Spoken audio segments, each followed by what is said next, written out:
If you're looking for adventure, Errol Flynn's got a great body of work to pick from. He kickstarted his Hollywood career with a massive pirate hit, Captain Blood. He was the best Robin Hood of all time. Against All Flags, Charge of the Light Brigade, you name it. Flynn was the most dashing adventurer of the 1930s and 40s. Rudy Valentino and Douglas Fairbanks were swept aside. For me, the greatest Flynn film will always be The Seahawk, which came out in 1940, 2 years after The Adventures of Robin Hood. The Seahawk offers all the daring-do and swordplay of Flynn's earlier hits, mixed with palpable danger and a suspense all its own. You really fear that Flynn's Captain Thorpe could die at the hands of his enemies at any moment. Like Captain Blood, the movie is based on a novel by Raphael Sabatini. Very loosely, actually. About all that Seahawk has in common with his source material is a rebellion on a slave ship that's led by a Brit. Who owns the slave galley, why the Brit is there, and even the era in which it's all set has been changed. Which is fine. Had they kept it close to the novel, it would have been too similar to Captain Blood, and as it stands, The Seahawk is a very special film. The movie by Michael Curtiz transports the novel's action from corsairs on the Mediterranean to privateers in the months preceding the Spanish Armada. In true 1940 fashion, King Philippe of Spain becomes a land-hungry fascist dictator. Queen Elizabeth is nearly a cigar-chomping Churchill, with her stern manners and easy humor. The hero, Captain Thorpe, is loosely based on Sir Francis Drake. He doesn't exactly fit the World War II metaphor, but he is a man who, in the words of a movie that was made about World War I, Now, I've been sent to find material which will show our people that this war is, enjoyable.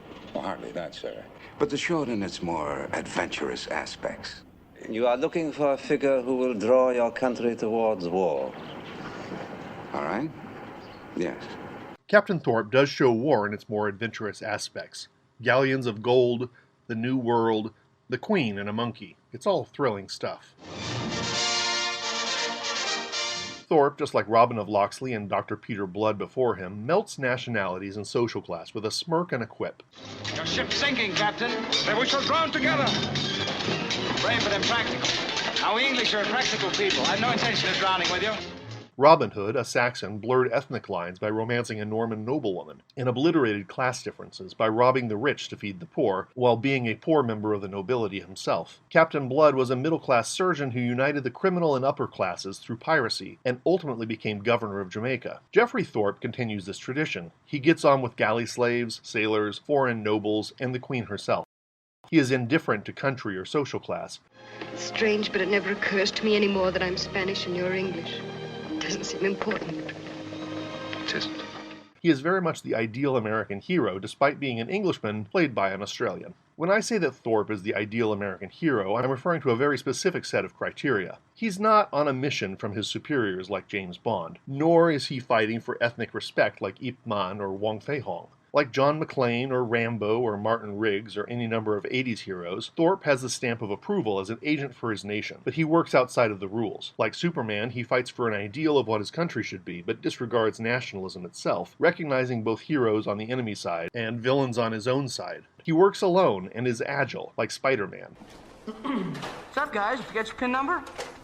turning danger into many chances for witty repartee. I call that bold talk for a one-eyed fat man. Fill your hand, you son of a bitch! But although he risks all for his country, he really wants to settle down with a special girl and enjoy the pleasures of romance and domesticity.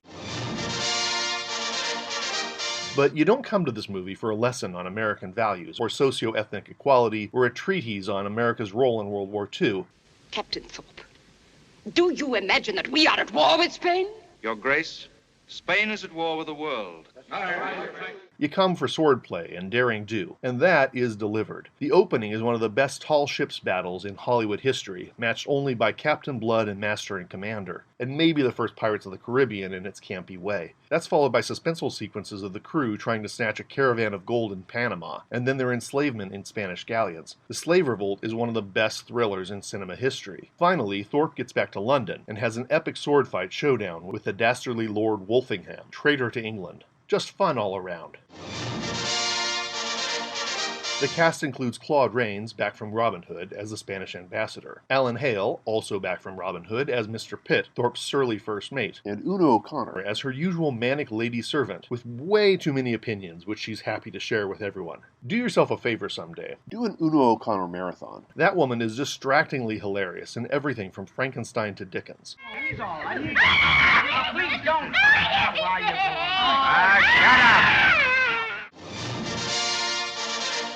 And then there's the most important member of the cast, composer Erich Wolfgang Korngold.